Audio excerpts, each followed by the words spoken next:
Um, with that introduction, I just want to give a little bit more of a background about the patients that I see at City of Hope are largely those patients who have an inherited predisposition to cancer. In other words, we try to figure out whether or not there might be clues that suggest that people have an increased risk of cancer so that we can prevent cancers and recognize one theme. So if there's one thing that I hope you take home from today as we talk about things like blood tests for early detection, genetics is not destiny. Just because you inherit a gene doesn't necessarily mean that you will go on to develop cancer. And that's also true for average risk individuals as well. There are lots of things that we can do to reduce our risks of cancer, including screening. And some of the screening that I'm going to be focusing on today, as Allison asked me to speak about one specific topic, because it is increasingly evident and becoming more and more available, are blood tests for cancer early detection. Now, your faces are not recorded, and as I interact with you, your voices will be recorded. So I'm not going to ask anything that would reflect your personal health histories, but even if you don't raise your hand, just think about the answers to some of the questions that I might be asking as they're relevant to you. When people are diagnosed with cancer, oftentimes it comes about on the basis of a test that was performed by their physician that came back with an abnormal finding. Something like this is like, can you hear me?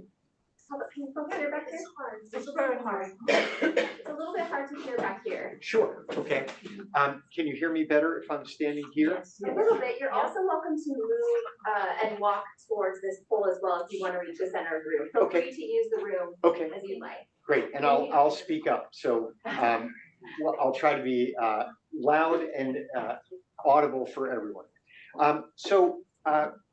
Oftentimes when you get a test back and learn, oh my gosh, I just had a PSA test and the PSA was elevated, and therefore I need to have a workup to evaluate the possibility of prostate cancer. Those are screening tests that we know are very specific for one type of cancer.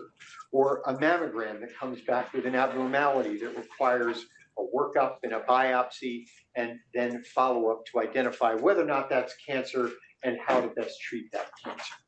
Or a colonoscopy, which requires that you prepare for the colonoscopy in advance. And with that colonoscopy prep, you then undergo the colonoscopy, generally under some type of sedation so that you don't remember the procedure particularly well. But in that procedure, the gastroenterologist and endoscopist looks carefully inside the colon to see if they can identify any cancer or any lesions that might lead to cancer. So when we think about those types of tests, those are screening tests which have been around for quite a long time with varying degrees of inconvenience or discomfort. And we now know that there are ways in which we can detect cancer from a blood test. And let me just bring out something here for you.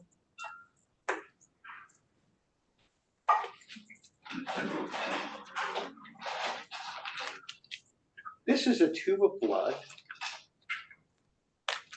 that we can analyze for all kinds of things, but I'm just going to describe one thing for you here. And if you look at this tube of blood, it's red and it's in a purple top tube, and it has about 10 milliliters of blood in it. And many of you may know that blood is comprised of a couple of different things. One of the things that's in here are red blood cells. Red blood cells carry oxygen. White blood cells fight infection.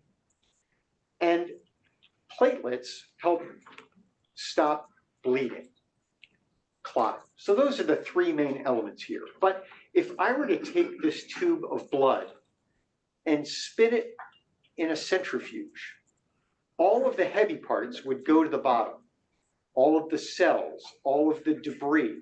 And what you'd be left with is liquid on top, which is called plasma.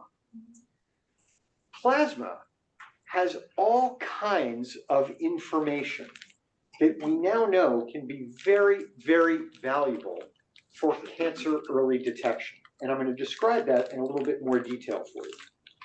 So when we think about cancer as a disease of DNA, DNA is the information that helps control how our cells divide, how to control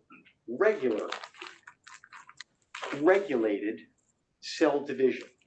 So cells know when to grow and they know when to stop growing. But if there are alterations in our DNA in any particular cell, that can actually give cells a growth advantage, which makes a normal cell into a cancer cell. So if we see that DNA change, that single spelling change that gives a cell a growth advantage, the cell grows and it doesn't know how to stop growing because it has a signal there that's doing its thing. You may be thinking to yourself, well, what kind of signals could that DNA be given? And I'm going to give two specific examples. One is the metaphor of an accelerator in a car that is stuck to the floor. And that mutation gives a cell a growth advantage by saying, grow, grow, grow, speed up, I don't know how to stop. The other type of mutation is actually one where it's like brakes on a bicycle. And if you have a bicycle with a front brake and a back brake, as long as one of those brakes work, you can stop the bike. We inherit our DNA from our parents. We get one copy of our DNA from mom. We get one copy of our DNA from dad, and all of our cells, pretty much all of our cells, have two copies of DNA, one from mom and one from dad. And if you have DNA that says, stop whenever you see danger, when you're at a stop sign, make sure you stop. As long as one of those brakes works, you can stop the bike, or you can stop your cells from dividing irregularly and in this uncontrolled way. So as we think about this and think about the way in which blood tests work, I want to provide you with one other piece of background information, and that is when we think about individuals who are at average risk, no family history of cancer, no inherited predisposition, is it possible for cells to acquire a mutation in DNA, a spelling change in DNA, that gives that cell a growth advantage just by chance? Absolutely. Now, there are also some things that can lead to an increased risk of those mutations, not just happening by chance, but with things like tobacco smoke. We know that tobacco smoke absolutely increases the risk of mutations in cells.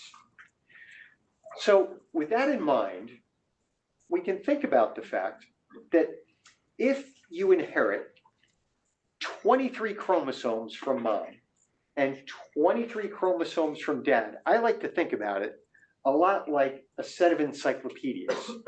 I'm old enough to remember encyclopedias. Many of you are not old enough to remember encyclopedias, but I definitely do. And if you think about it, chromosomes are like a 23-volume set of encyclopedias. And if you look on chromosome 1, it's like opening up volume 1 of that encyclopedia volume and turning to a chapter, a gene, which gives us information about how that gene is supposed to work. And if that gene just so happens to be a gene that functions as a growth regulator and accelerator, and it gains function with a mutation, all of a sudden, we can identify that mutation and that cell is growing out of control. If it's a break, let's go to a different chromosome. Let's go to chromosome 2. And let's open up volume 2 and turn to a chapter, and I happen to know the name of that chapter. It's called MSH2, and that is a gene which is a break. If you are born with one copy from mom and one copy from dad, as long as one of those breaks is working, you're fine. But sometimes the copy that you inherit from mom doesn't work. Or it might be the copy from dad. And you're going through life just fine with one good copy of that break. But if something happens when you are photocopying all of your DNA every time a cell divides, and that second break doesn't work, all of a sudden that cell also has a growth advantage. Now remember, when a cell divides, every time a cell divides, it has to perfectly photocopy 3 billion letters perfectly from mom and from dad, from each of those chromosomes. So you've got those set of encyclopedias, and sometimes photocopying errors just happen by chance. So we now have the technology to be able to read all 3 billion letters, and we can do it pretty quickly. But we can also just look in the places where we know we need to look to identify changes that can lead cells to grow in an unregulated way. So I'm going to use that technology to show you how we use blood tests for early detection of cancer. And when those cells acquire a series of mutations, because it's usually not just one, it's usually about 6. You gain one at a time until all of a sudden the cells gain enough momentum to be self-sustaining as cancer cells. And when you get those 6 or 8 sequential mutations that lead that cell to divide in an unregulated way, we can find them and we can see them in the tumor itself. So if it's a breast cancer and we remove the breast cancer tissue from, let's just say, the left upper outer quadrant of a breast, and we look at it under the microscope, and we take the DNA and we read the DNA for all those spelling changes, we can see, aha, this tumor is growing because it has a special mutational fingerprint. I can see it, I can read it, I know what those spelling changes are. Now, as cancer cells grow, not only do they grow faster than usual, they often die faster than usual as well. And that's because these cells just have an accelerated cycle. As those cells are growing and dividing, and then sometimes dying as well, where is that DNA going from the inside of those cells? It's going into your bloodstream. And the DNA, the fragmented DNA, is sitting in that plasma on top of those cells, because the cells have burst open. They've released their DNA into your bloodstream. And for a couple of days, it's hanging out long enough for us to be able to find it and see it. So with that in mind, I want to go back to the example of testing for colon cancer. Now, many of you may have had a colonoscopy at one point in your life. I've had 2, so I know from experience exactly what they're like. And if there are other ways to detect colon cancer, there might be some preferences to say, if I could get a blood test, I would prefer that to a colonoscopy. And certainly, you can do blood tests more often than you can do colonoscopies as well. Well, as it turns out,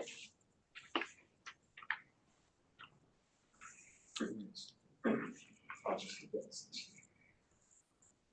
this.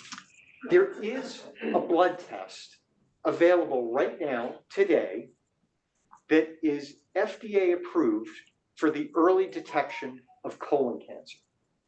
That test was just published last year in the New England Journal of Medicine, which is our premier clinical journal.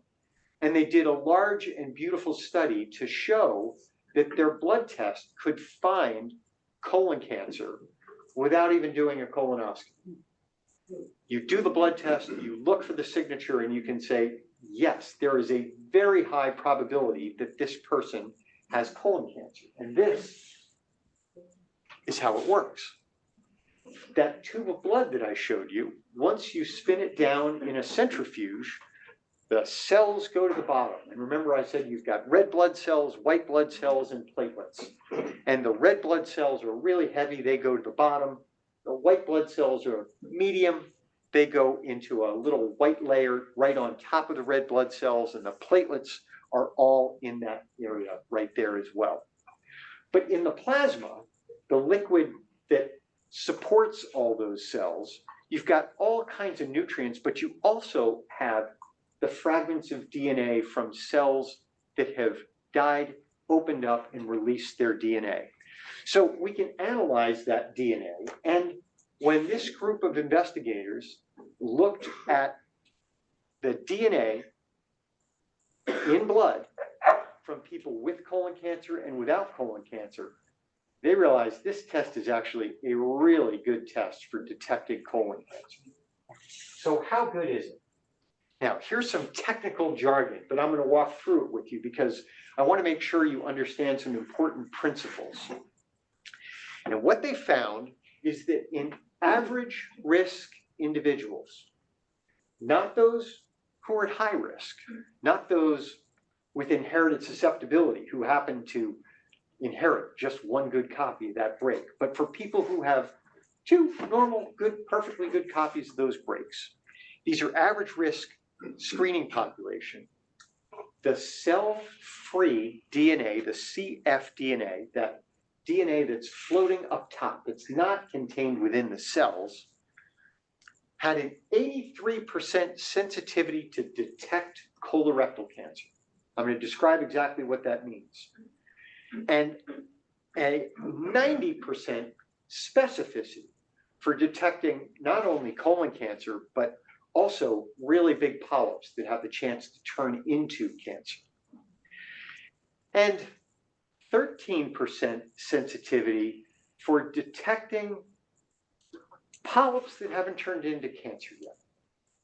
So it's really good for detecting colon cancer, but it's less good for detecting polyps.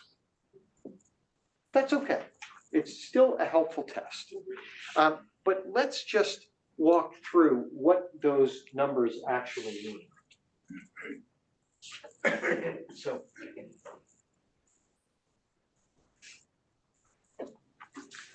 So how do we measure the accuracy of a test?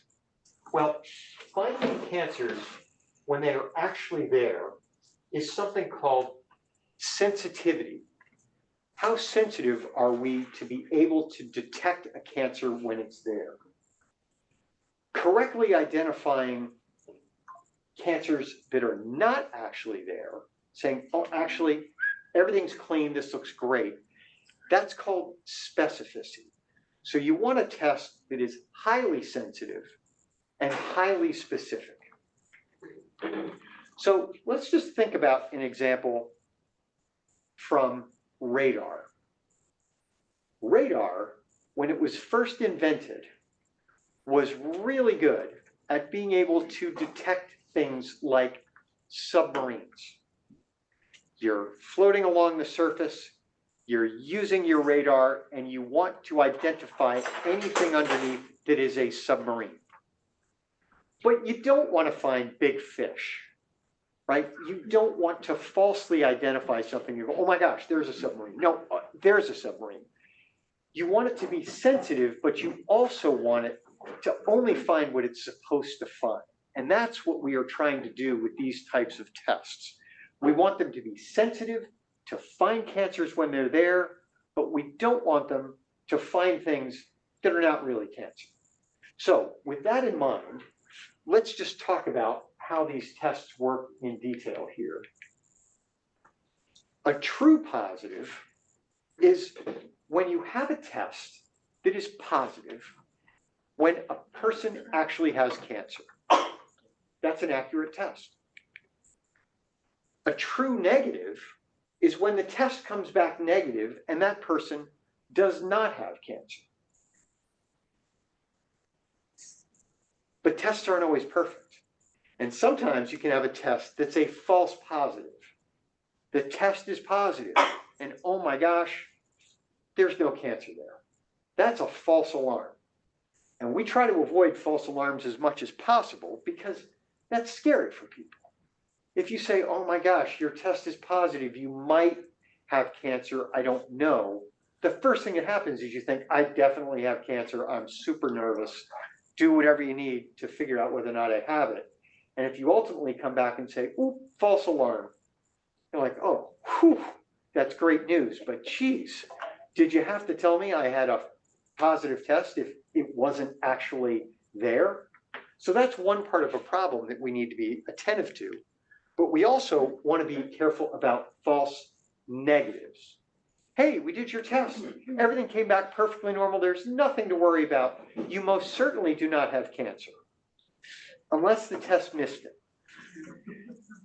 In which case, we really want to be careful to make sure that the test is as accurate as it possibly can be. So let's just look at this again a little bit more carefully to make sure. And I know that some of you are quite sophisticated about this. So thank you for allowing me to be a little bit simplistic so that everybody's on the same page about this. But the idea here is that 83% sensitivity is pretty good. It's not perfect. You're gonna miss some. Is it as good as colonoscopy? No, it is definitely not as good as colonoscopy. But it's better than not getting a test, for sure. So if the question is, you know what, I don't want to get a colonoscopy, or I'm gonna be late for my colonoscopy, or I just want to avoid it. These types of tests can really make a big, big difference. And 83% sensitivity is saying when cancer's there, 83% of the time, I'm going to find it. And specificity of 90% says when I say that it is not there, I am 90% sure that it's really not there. So, oh boy, it's not very good for finding things that are not cancer. Yes? Yeah, and what it also might be good for is, like, in my case, my last 2 colonoscopies have been clean, so he said, now you don't have to have any more. But it would be a good idea to have a blood test just in case, to make sure that something doesn't, you know. That's a great point. And I would say that one of the things that's now being studied is what type of interval screening should be done for people at average risk and high risk? And then when is it appropriate to stop screening? There might be an age where, you know what, the risks of colonoscopy may not actually be worth it after an age where your chances of getting colon cancer in the next 10 years are low. But if you had a blood test like this, maybe you could extend your screening for longer in a safe and more comfortable way. So with this in mind, I want to walk through a couple of other details here. This test is called the Guardant Shield test. It's made by a company called Guardant, and it's commercially available. And what happens when you get a positive Guardant test? That's one that says, you know what, there's a pretty high probability that there's a colon cancer, or at least something that needs to be removed sitting in there. What you need to do if you have a Guardant Shield test that is positive is you definitely need to see a gastroenterologist to get a colonoscopy. So it's not avoiding all colonoscopies. It's a way to make sure we're getting to the right test to identify those cancers. What do you do with a negative Garden Shield test? Well, first of all, you can reassure people to say, we actually think that it's very unlikely that you have colon cancer. And we are going to repeat the test. And as you mentioned, what's the frequency? For average risk individuals, we need to do colonoscopy every 10 years. But for a test like this, you'd need to repeat it every 3 years to make sure that it's reasonably close in its accuracy to colonoscopy. So, negative test, reassurance, but also reassure but verify with repeating the test every 3 years. Is it, you said it was approved, is it something that most doctors know about and then insurance companies will cover? Or do insurance companies, are they gonna give a static about it and say, well, no, it's a new test, it's just been approved, so we don't cover it? I'll repeat the question in case people in the back couldn't hear that, and that is this test covered by insurance and do doctors know about it? Increasingly, physicians know about it. And I would say in the medical community, at least in the United States, most people recognize that colonoscopy is the preferred test. But do any of you know what proportion of people in the United States who are eligible for colonoscopy actually have it done on time? A third. Only a third of people are up to date with their screening. So if you have other tests like this, and there's another test which I'm not going to describe today because Allison asked me to talk specifically about the blood tests, but there's a stool test, which is a terrific test. And that also works really well for detecting colon cancer. And it's very easy to do. That test is made by Exact Sciences and it's called Cologuard. And Cologuard is a great test. In fact, Cologuard and Garden Shield test published their data the same day in the same journal in papers that were back to back, so that folks like us could compare those results and see how well they worked. And Cologuard, interestingly, looks at DNA that is shed not into the bloodstream, but into the colon and shed with stool.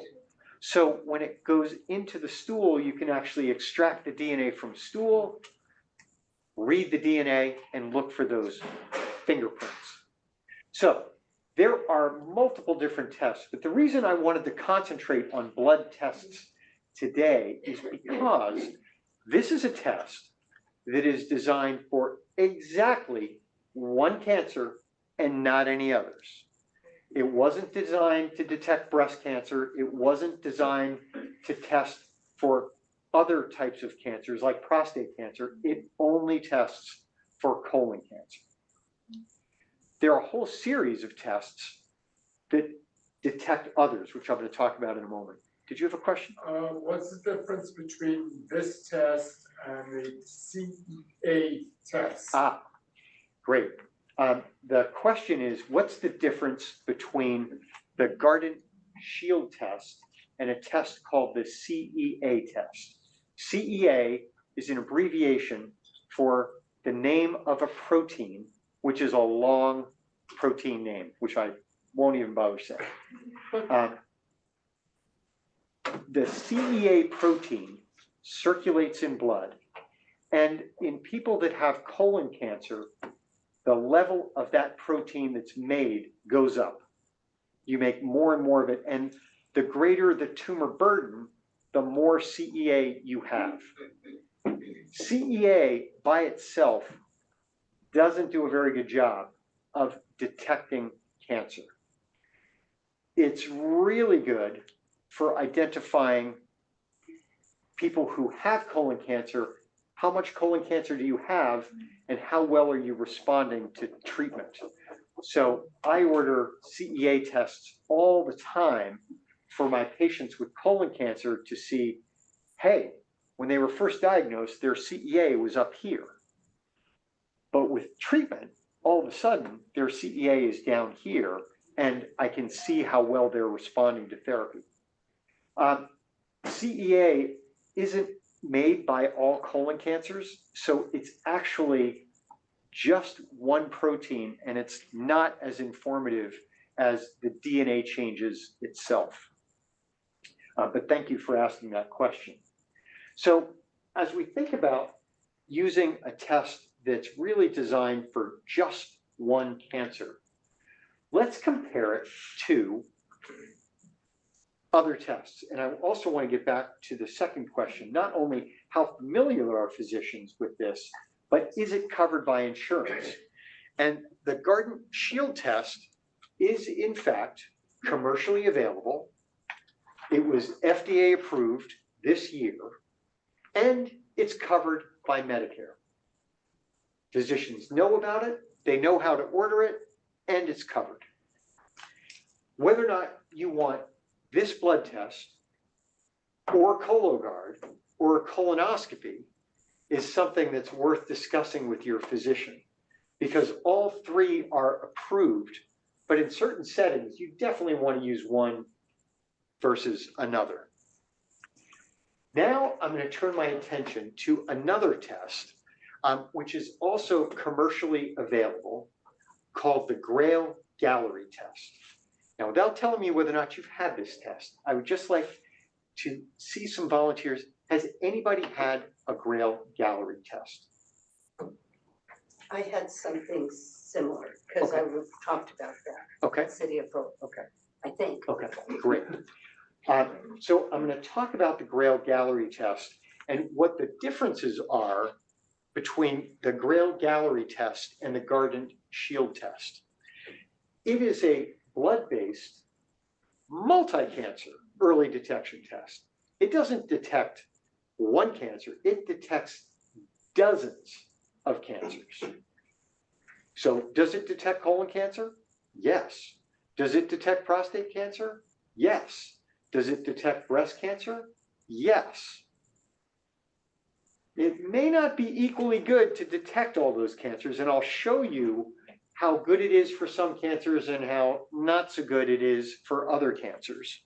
But it is not covered by insurance.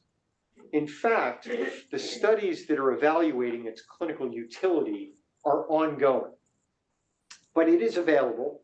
You can order it, you can pay for it, and it costs $949. So that's the cost of this test.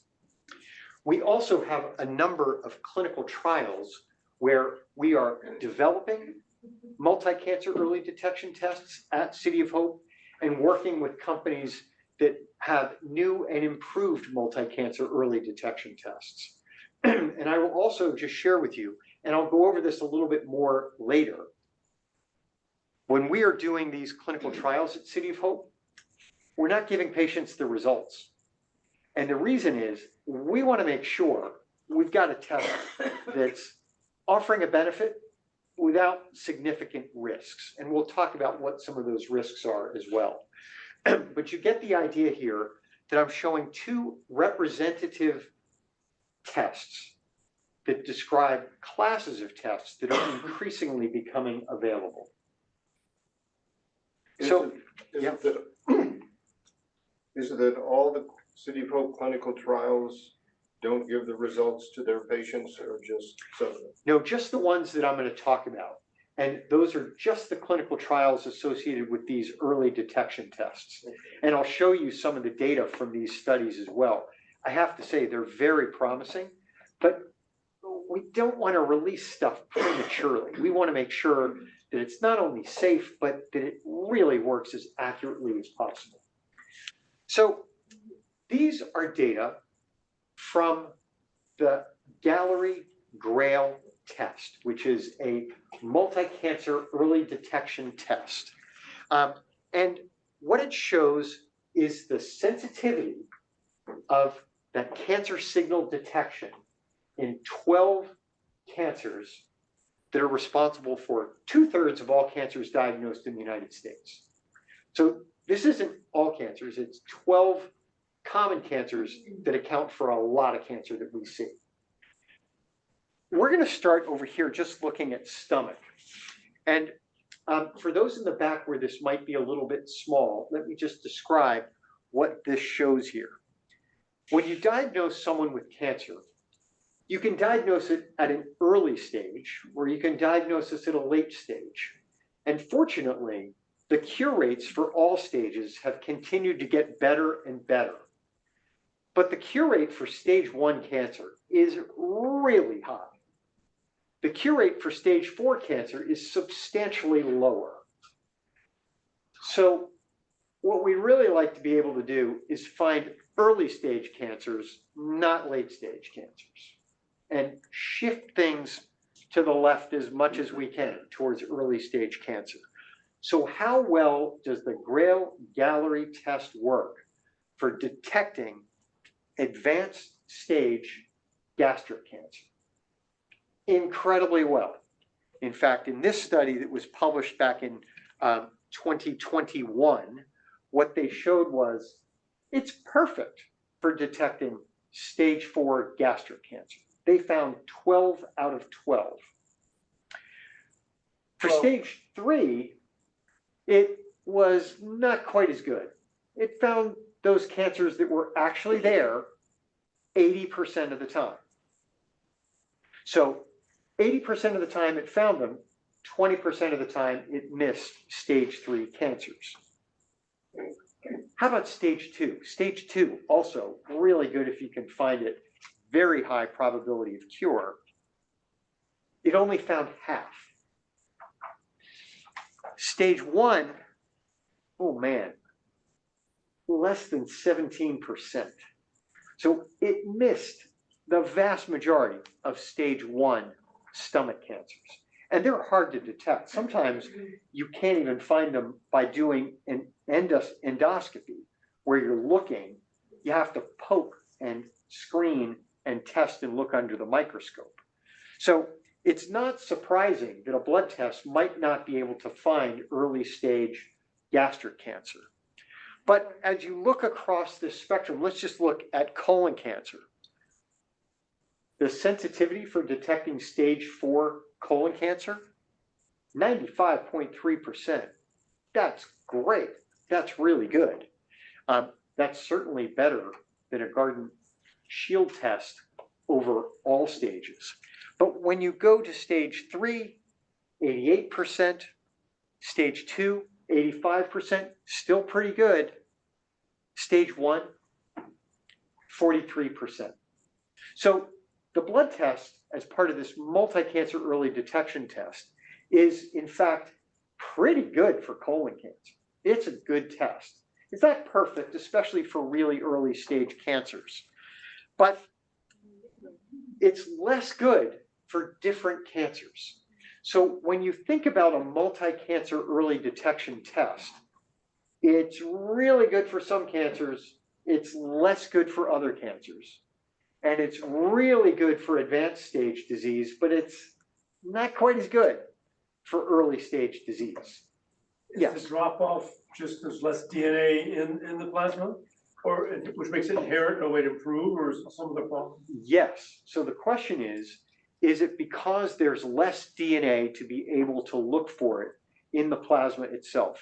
And that is exactly the answer. But believe it or not, it's related not just to how much DNA is available based on the volume of the tumor itself.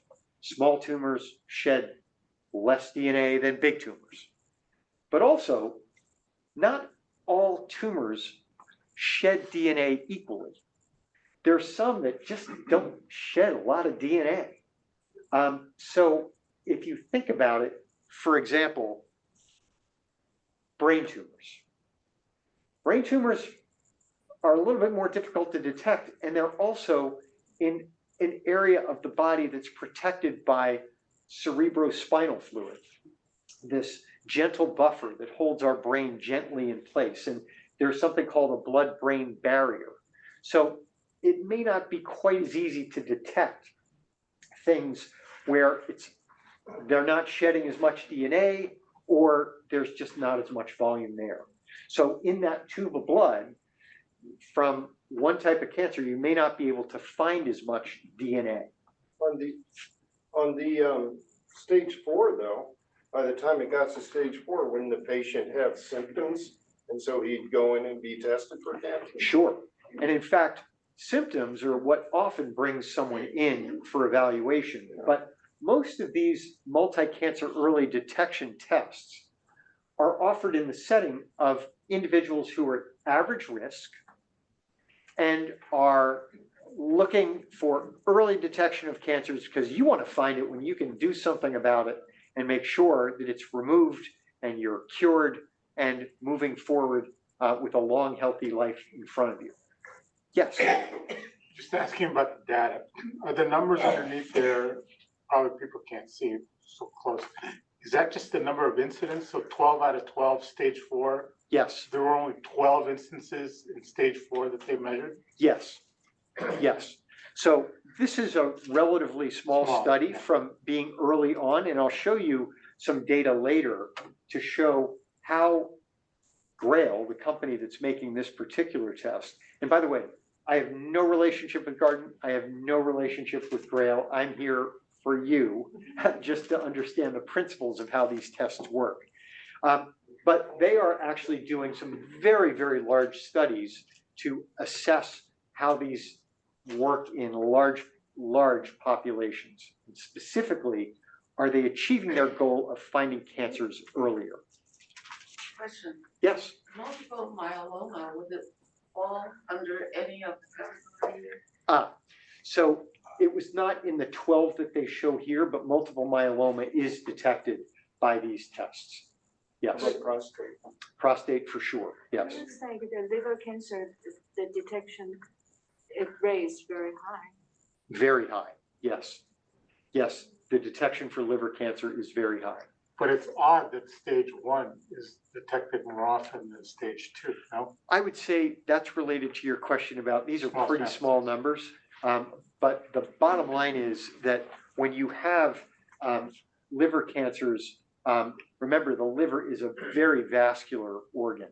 So it is not surprising that DNA from a liver cancer gets into the bloodstream and is shed in a level that is detectable. And furthermore, the types of changes that we can look for, those spelling changes in those 23 volumes, their hallmark signatures are easier to detect for things like liver cancer. And for colon cancer as well, we know where to look to see the spelling changes in the genes. For example, one of my favorite genes is on chromosome 5. And every colon cancer, and I'm telling you, every colon cancer has a mutation in that gene, guaranteed. So it might be in a different position in the gene, but if you're going to look for colon cancer, you're definitely going to want to check the spelling of that particular gene. You have to know what these genes have in terms of their genetic profiles, their genomic profiles. And that's why the Human Genome Project was so incredibly informative. Without the Human Genome Project, we would not know the spelling changes that correspond to these particular tests. So extremely valuable information to have. So this is just a representative sampling, but I want you to just understand the idea. Good test, but not good for all cancers and not good for all stages. So know what you're ordering, know what the information means, and know what the information doesn't mean. So let's figure out how to look at this in a little bit more depth. So I talked to you about the idea of sensitivity, that radar for being able to detect those submarines lying underneath the surface, those cancers that are there that we definitely want to find. And the higher the sensitivity, the more capable we are of finding those cancers. So you want things to have high sensitivity. So you asked a question and you looked at the data and you said, boy, liver sure looks high to me. The sensitivity looks really high. In fact, it's the highest of all specified cancers, except for something called cancer of unknown primary, but they had very few of those. sometimes there's a cancer there and we just don't know where it is. But liver was very high. The sensitivity here we show in that dark purple is greater than 75%. Head and neck cancer, also really well detected by this test. Colon cancer, that's pretty darn good as well. That's in that high category as well. But wow, over here, melanoma, it's not very good for detecting melanoma. There are better ways to look for melanoma than this particular test. Prostate cancer, not terrific for prostate cancer either. Believe it or not, PSA is a much better test for detecting it than what this is here for the mutational signature piece. I'm not going to go into the details of how we actually look for these types of spelling changes, because sometimes the changes don't actually reflect a spelling change, the letter T for the letter A in a 3-letter word, for example. It actually reflects something related to a attached signal to the DNA called a methylation signal. Yes? I can't see the second one to your left. What does that say? Thyroid? Oh, that's thyroid, so it's not part of head and neck? No. Head and neck cancers are designated in the mouth, actually the lips all the way down through the back of the throat, but it does not involve the front of the neck. It also includes things like your salivary glands, but head and neck cancers are separate from thyroid cancers. So, yes. Yeah, on prostate cancer, I know in my own case, it was just barely high on the PSA. So next week, they're gonna do something called an MRI guided biopsy, which is for detecting what the cancer is, if there is a cancer. That's exactly right. And we're actually going to be talking about what happens when you get a test that's elevated. What do you do next? If you have an elevated PSA, oftentimes what you need is an MRI guided biopsy to say, you know what, I'm suspicious that there might be prostate cancer sitting in there somewhere. Let's look at the MRI and do a bunch of biopsies and look at them under the microscope to see, is there any cancer in any of those samples that I take from the prostate? So, this is also data that shows the sensitivity of cancer signal detection in cancers with common screening and without common screening options. So here, it actually makes the point, do we have good screening options for prostate cancer, breast cancer, cervical cancer, and colon cancer? Yes, we do. PSA, mammogram, pap smear, and colonoscopy. So these guys, we test really well with existing technology. And Grail isn't very good for breast cancer. It isn't very good for prostate cancer. But we've got other things that are good for those.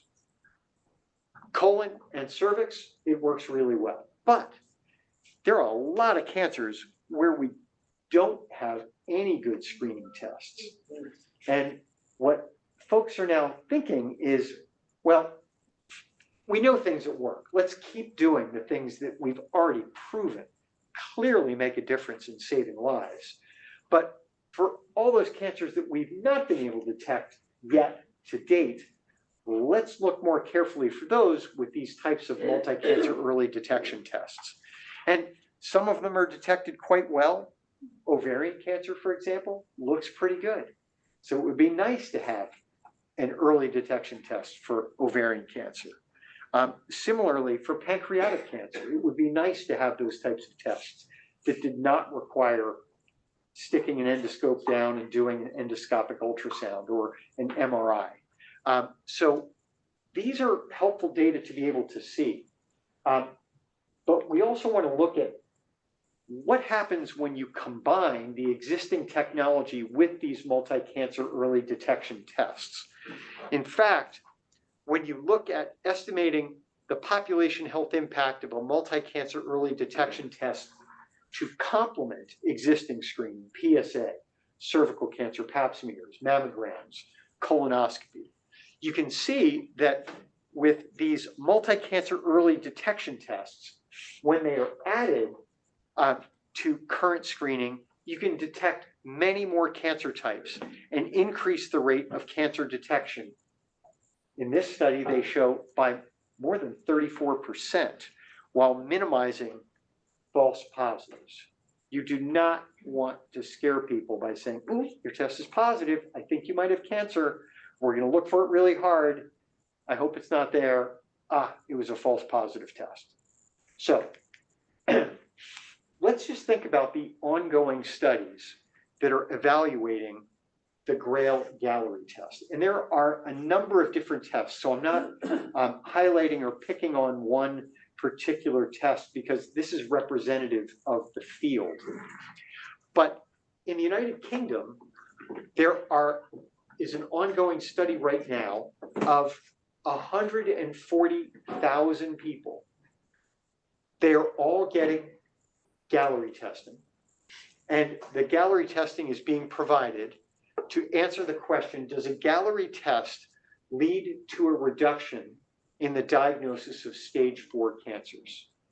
If we apply this broadly in a huge population, does it actually work to find cancers early, but find them early enough that we can shift it away from late stage cancer? We are not going to know that answer until late 2025 or early 2026. So many of us are on the sideline saying, you know what I'm going to do? I'm going to wait until I get the results of that before we start implementing this at scale for population screening. And in the United States, there is a current demonstration project of Medicare recipients for 50,000 people. And they just enrolled that study. The very first patient was enrolled July 1st, 2024. So we're not going to get the results of that study for a couple of years. So you are learning about cutting edge technologies, which I would say still have some progress to make before we know what are all the risks and what are all the potential benefits of these tests. But this one studies what's the difference between usual care and usual care plus the Gallery test. So usual care alone, usual care plus Gallery, how does that help us? And boy, if it does help us, wouldn't that be great news? But I would say there's modest enthusiasm for using these multi-cancer early detection tests until they get a little bit better on the sensitivity side, and especially a little bit better on the specificity side. We want to avoid false positives as much as possible. Yes? You were saying earlier that on these tests, you don't tell the people. So what if they have come out with those high numbers? What Yes. do you do at that point? So for this particular test, I was actually talking about the test that we are doing at City of Hope. Oh, so you hope not. So, and those are earlier stage clinical trials of newer, more advanced tests where we don't even know enough to be able to share those results. These test results are being shared. And it's actually important to know that because one of the things that happens when you get a positive test is you want to inform the patient to say, hey, there's something there. It would be unethical not to share that information if you have a test that's commercially available. So this information is in fact shared. So what do you do when you have a positive Grail Gallery test? Well, first and foremost, you see your doctor. But what that often means is you're going to need additional testing. And that additional testing is usually a CT scan or an MRI or a PET scan. And a PET scan is a special type of scan which includes both a CT scan and a nuclear medicine scan. And a PET scan, as you may know, is really one where we use an IV and we inject sugar. It's glucose, but it's labeled glucose. And glucose goes to cells that are dividing faster preferentially to those that are not dividing as fast. In other words, it goes to cancer cells because they're like, run, run, run. I need as much energy as possible. Give me more glucose. Feed me Seymour. I want glucose in my cancer cells. So the glucose goes to that and it's preferentially taken up and we can then view it on a PET scan. So those scans are not perfect, but they will let us know whether or not there is cancer there. Yes? Can I ask you, on the other slide, you showed, cancer but unknown primary. Yes. That was my situation. They didn't know whether it's a lymphoma, breast, and then eventually they said it was actually lymph node cancer.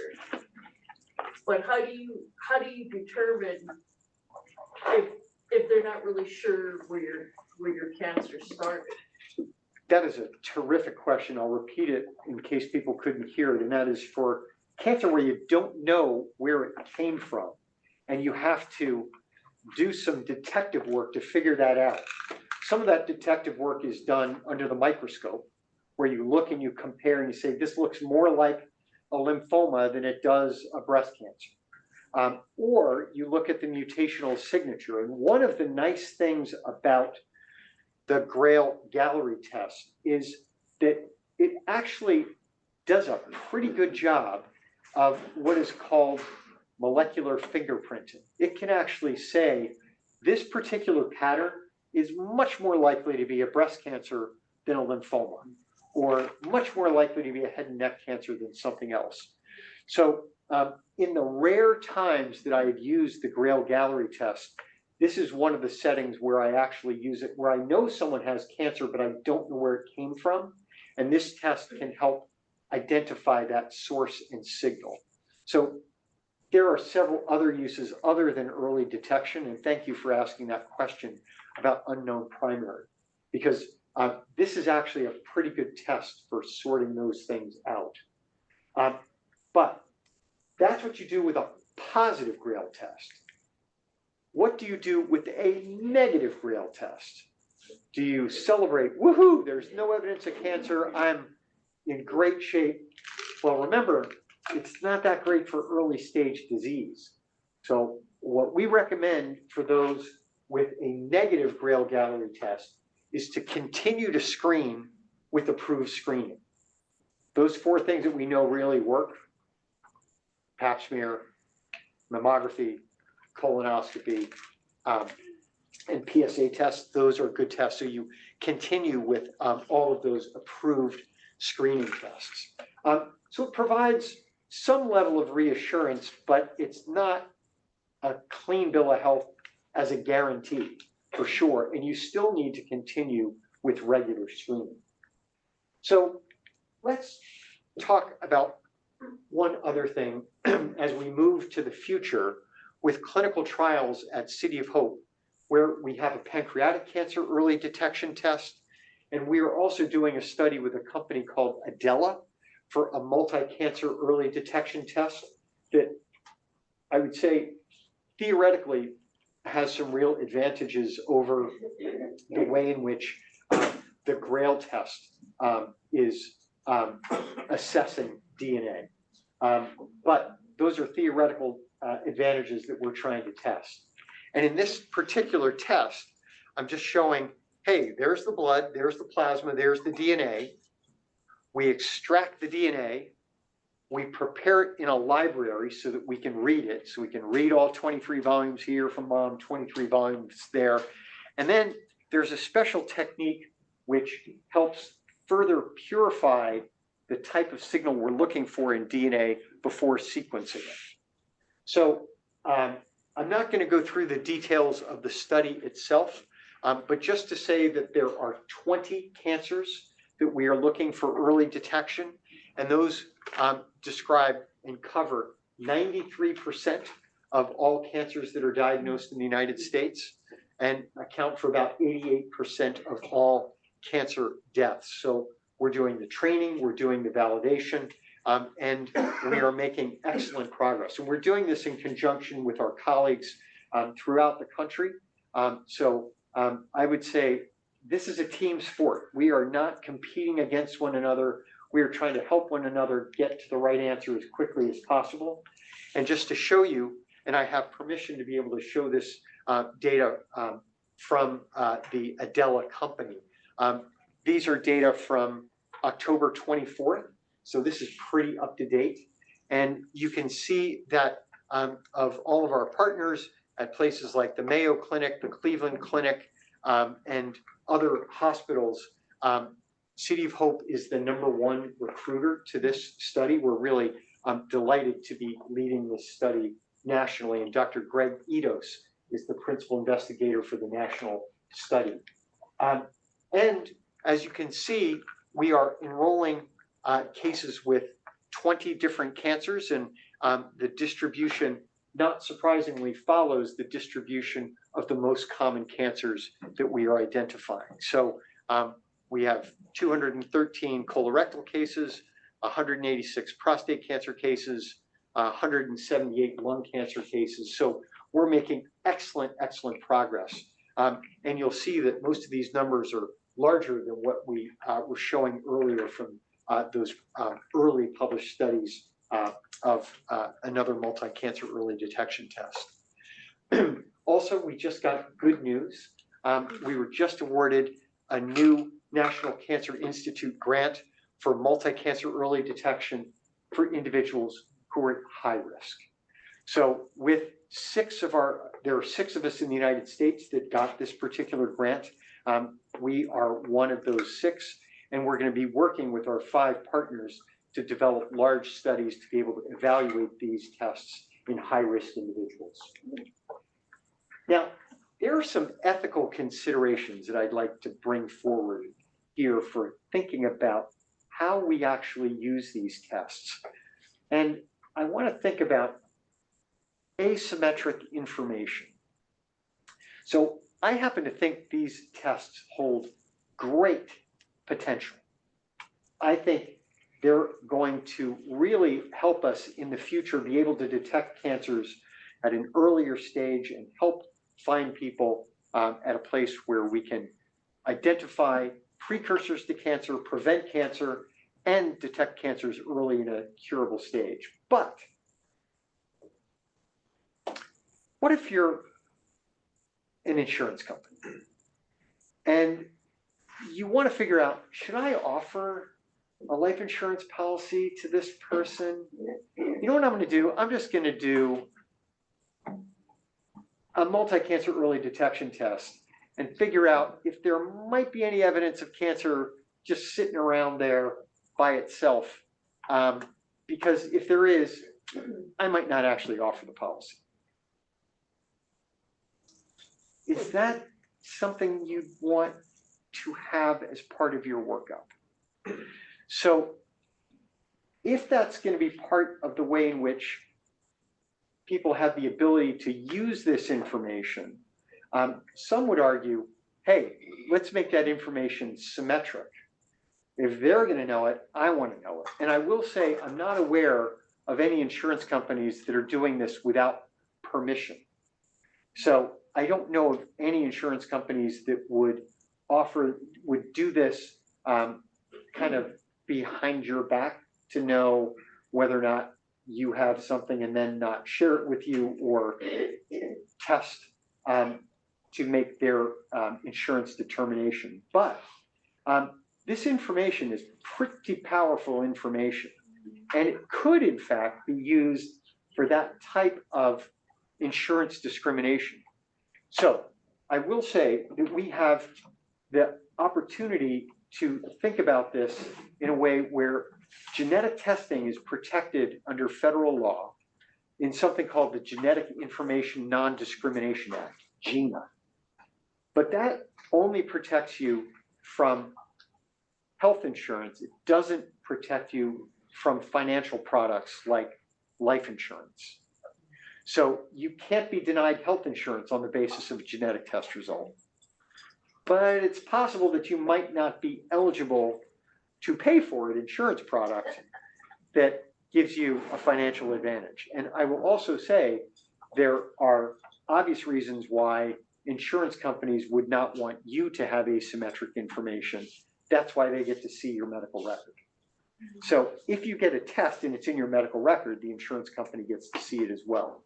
So just thinking about the balance of this information, multi-cancer early detection tests are hugely powerful, pretty good, not perfect. Do you want them? Maybe you want to wait a little bit to actually see what the results of these large studies are, but also let's think about what their applications can be. So with that, I'm going to open it up for questions. Yes. Yeah, I worked in health information management for USC Medical Center for years and years. This wasn't something I learned on my job. This is kind of because I worked in releasing information.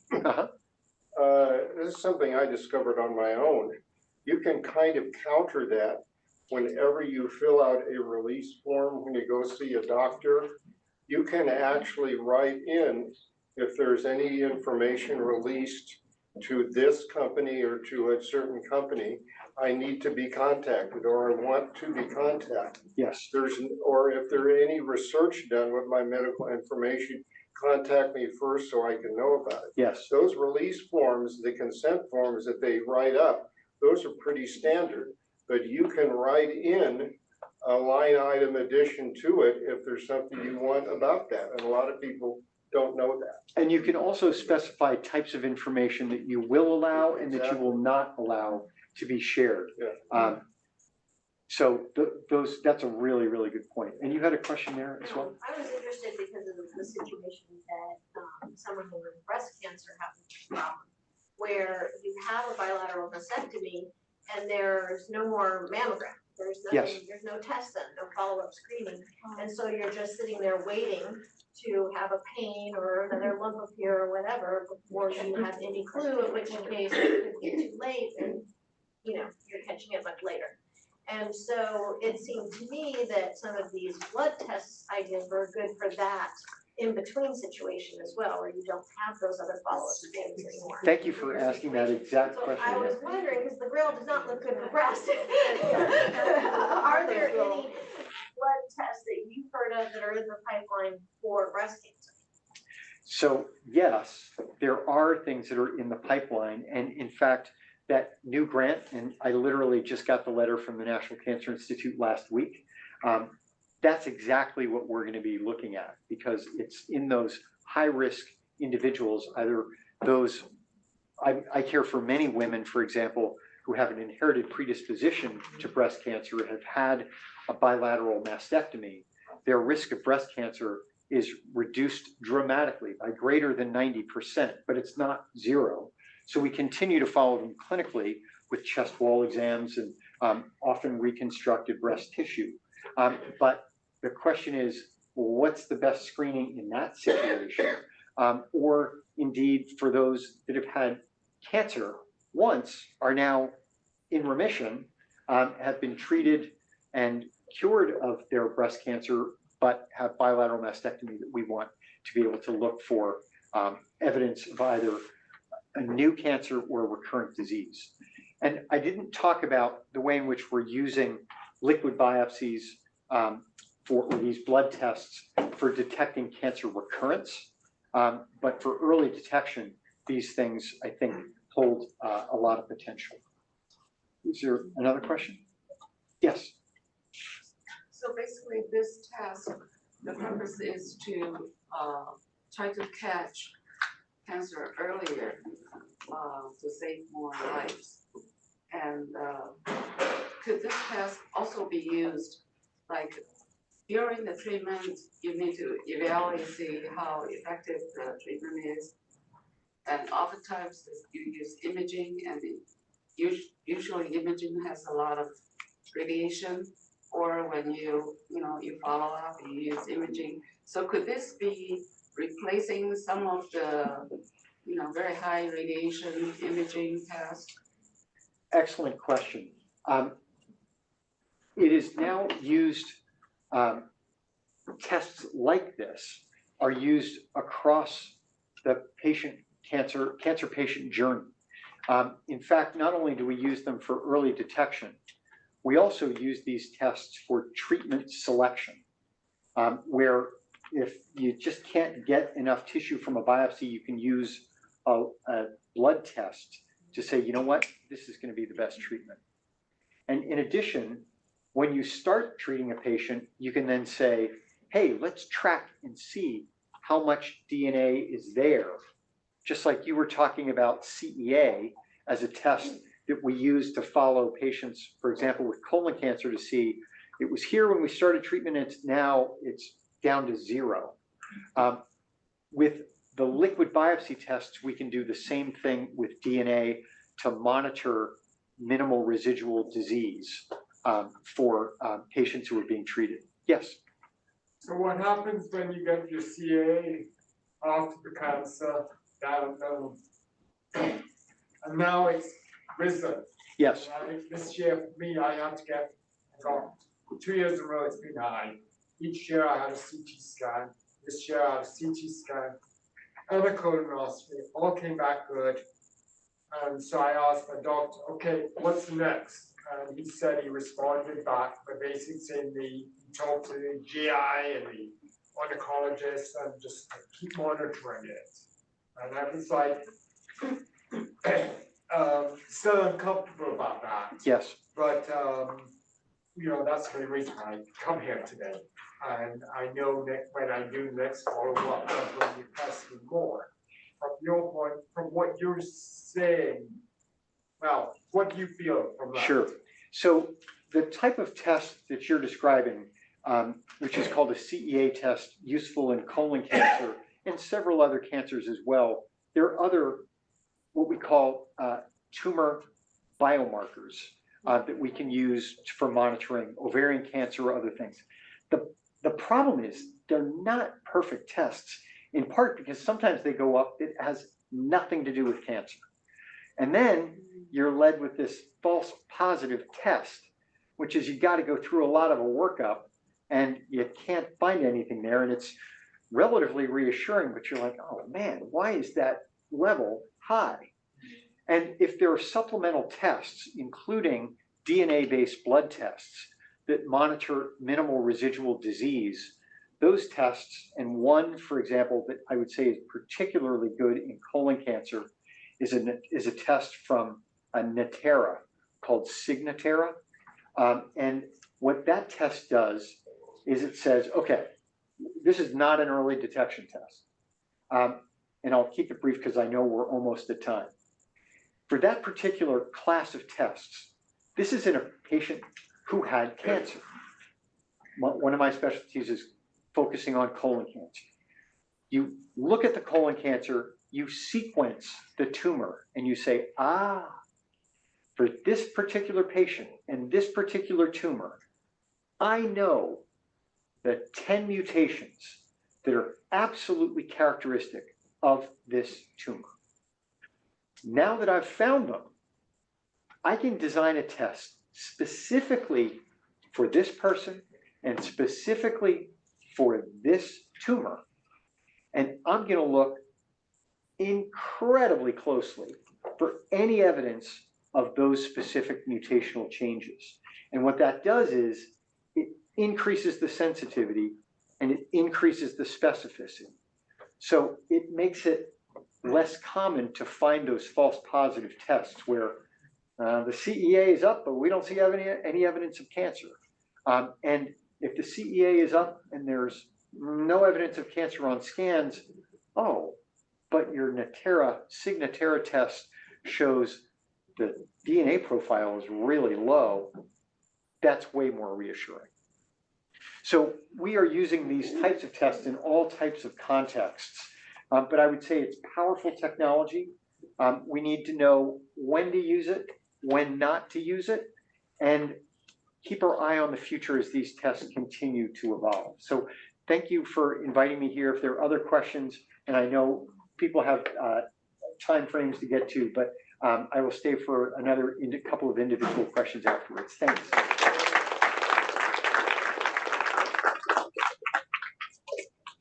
You're so lucky. Dr. Steve Rosen, who's the Chief Medical Officer at City of Hope and on our Professional Advisory Board, sent us Dr. Gruber. So we are just so honored and privileged to have you with us. Thank you for sharing your time and your wisdom.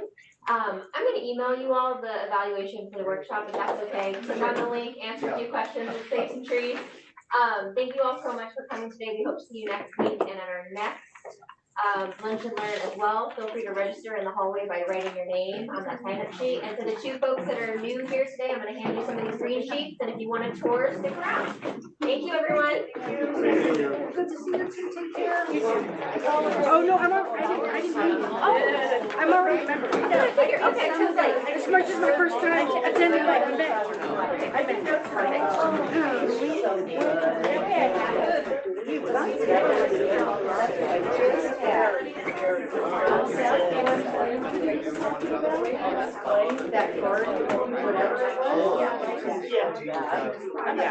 Bring it over to the but they gave me this one instead. I think that I probably you can with my what is it doesn't look like it. Later on has So when somebody has breast cancer. Thank you. I'll see you Tuesday. Thank you. okay, sounds good.